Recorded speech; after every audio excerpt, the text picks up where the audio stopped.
Orukiiko rwayitabwamu abebembezi b'eminyeeto, abebembezi ba gavumenti, ab'ebyokwerinda abakuru, ab'ebibiina hamwe n'abandi. Kasoro Rogers arikwebembera eby'akaruuru habwa disitulikiti ya Kabarore arikugambaho mu rukiiko oru yashoborraku amaramizo. Nago gakyasingireyo okwebembeza oburugwenguzi n'obukira b'engu aba Interreligious Council batangire emikoro eya fundraising.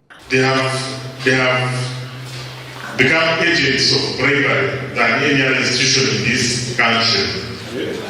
I'm sorry to say this, the fundraising in churches, when the fundraising were stopped, they twisted the language. Aba bari omu rukiiko oru bashoborora ahabindi bizibu ebirikuteganisa abantu mu bwire bw'akaruuru bakushaba okubirwanisa. Abebembezi baitu biro binu tugenda tukoma abantu nosanga nayebembeza ebintu ebi ebyarakugonza rundi ebyarakurora habwa nk'amaiso ebintu ebyakurora munsi yakwikara mwegi baitu abantu ababulikiro nosanga ngo ebintu ebyawo mu bembezi byoroze hiboti nibi barakugonza. Some politicians using youth, one to sabotage, another one also to bring in conflicts, to stop other participants from looking for votes, and we are seeing that on a negative note. Edward Itote ari mukuru w'ekitongore kya Toroneti nagira ngu okurwanisa okugurira obururu nekija kuyamba abantu okuterera abebembeza abarungi nokwekireteho entunguka omu byanga byabo. Twabakonyera kwitegereza ninkaha abasemeri kuba nibetabiramu kandi ninkaha batakusemera kubaho.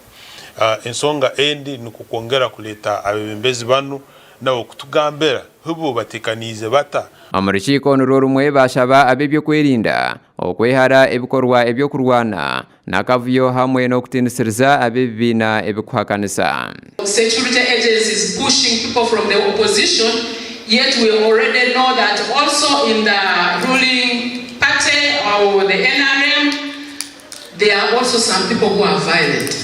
And also the security, we ensure there is a level ground and the Gas Human Rights Commission, and also respond to human rights that have been raised and be addressed. Omukaruuru akahwire akomwaka gw'2021 hakabaho emishango etari yemwe n'emwe harimu okuguririra abatezi b'akaruuru okurwana okutagura ebishani by'abesimbire ebimwe aha bintu ebyaresire akaruuru kaza mu buvuyo. Obwahati Electoral Commission eteireho guidelines ez'abesimbire hamwe n'abatezi b'akaruuru barakuratire omukaruuru k'omwaka gw'2026.